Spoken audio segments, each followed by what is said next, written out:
नमस्कार दोस्तों, मेरा नाम है उत्कर्ष मिश्रा और आज हम लोग मनी इन क्रेडिट का एक टॉपिक पढ़ने वाले हैं। उस टॉपिक का नाम है लोन एक्टिविटीज़ ऑफ बैंक। दरअसल इसमें ये बताया गया है जैसे हम बैंक में हम जो पैसा जमा करते हैं, आखिरकार उस पैसों का क्या होता है, इस टॉपिक में ये बताया गया है। अगर हम देखें तो इसमें ये बताया जा रहा है banks in India these days hold about 15% of their deposit as cash. पुरानी वीडियोस भी बनी, उसको ज़रूर देखिएगा। टॉपिक पे आते हैं। टॉपिक में बताया गया है कि जैसे एक बैंक होता है, बैंक में जब आप अपने पैसा जमा करते हो तो उन पैसों का क्या होता है, ऐसा मन में क्वेश्चन ज़रूर उठ सकता है। तो इसका आंसर ये है कि जैसे आप जितने भी रुपए बैंक में जमा करते हो, बैंक उनका 15 जो परसेंट हिस्सा होता है वो अपने पास रखता है। यानी फॉर एग्जांपल अगर आपने उस पे वहाँ पर आपने 1,000 रुपये जमा किया है तो उसका 150 रुपये हिस्सा वो अपने पास रखेगा। बाकी का हिस्सा जो होता है उसका एक वो दूसरा यूज़ करता है, उसको हम आगे अभी हम पढ़ेंगे। जो 150 रुपये हिस्सा होता है वो क्यों बचा के रखता है, उसका एक रीज़न होता है। कल को आप पैसे लेने आ गए तो क्या करोगे, तो बैंक वहाँ से निकाल के आपको दे देता है। अब ये कहोगे सर उसने 150 रुपये बचा है, अब कल को मुझे 1,000 के 1,000 रुपये चाहिए तो क्या वो मुझे नहीं देगा? ऐसा कुछ नहीं है। अगर आप आपने पैसा आज जमा किया, 2 महीने बाद भी अगर आप पूरा पैसा अपना निकालना चाहते हो तो आप निकाल सकते हो, क्योंकि बैंक के पास आप ही एक ही कंज्यूमर नहीं हो, बैंक के पास बहुत सारे कस्टमर्स है और सारे लोग तो ऐसा नहीं करेंगे कि अपना सारा का सारा पैसा एक दिन में निकाल दे। वो अपने अमाउंट का कुछ ही हिस्सा निकालते हैं और बाकी का पड़ा रहने देते हैं और उनको छूते वगैरह नहीं है, बहुत जब ज़रूरत पड़ती है तो ही वो लेते हैं। तो सेम यही होता है कि अगर आप जाओ अपने पूरा पैसा भी निकाल लोगे आप अकेले, तो कुछ बैंक को कोई भी फ़र्क नहीं पड़ेगा, वो आपको आपके पूरे अमाउंट पैसा दे देगा। ठीक है, क्योंकि बैंक के पास बहुत ज़्यादा कस्टमर रहते तो मैनेज कर लेता, उसको दिक्कत नहीं होती। अगला क्या होता है, जो bank use a major portion of the deposit to extend loans. तो मैंने वही बताया कि 15% हिस्सा मान लेते हैं आपके अमाउंट का। जो 150 रुपये हिस्सा है वो आपको लिए रखा रहता है, कल को आप पैसे निकालने आओ तो उन्हीं में से वो काट का आपको दे देगा।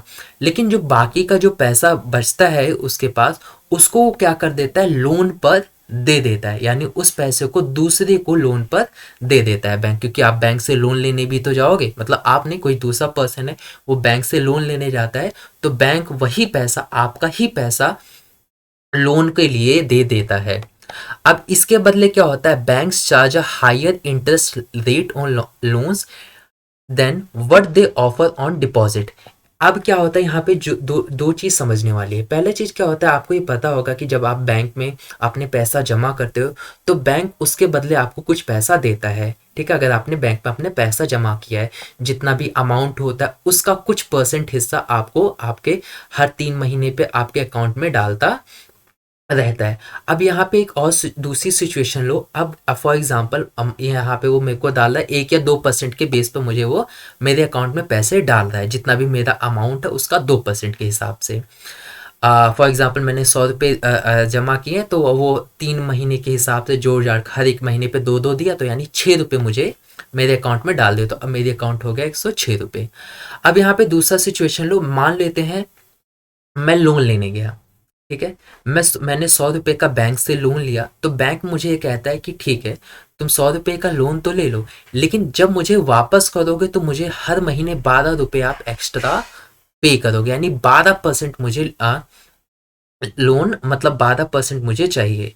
अब अगर मैंने उससे 100 रुपये लिया तो मुझे कितना रुपये, मुझे जब उसको पे करूंगा तो यानी मुझे 12 रुपये उसको एक्स्ट्रा पे करना पड़ेगा। सेम यही होता है कि अभी देखो, जब आपने उससे पैसे लिए तो जब आपका तो ज़्यादा आपको पे करना पड़ रहा है, लेकिन जब आपने अपने बैंक में पैसे दिए तो वो क्या करता है, आपको बहुत ही कम इंटरेस्ट देता है। और जो, क्योंकि उसको भी तो प्रॉफिट कमाना होता है, उसको भी तो उसके एम्प्लॉयज़ की सैलरी वगैरह देनी होती है, वो सब कहाँ से मैनेज करेगा।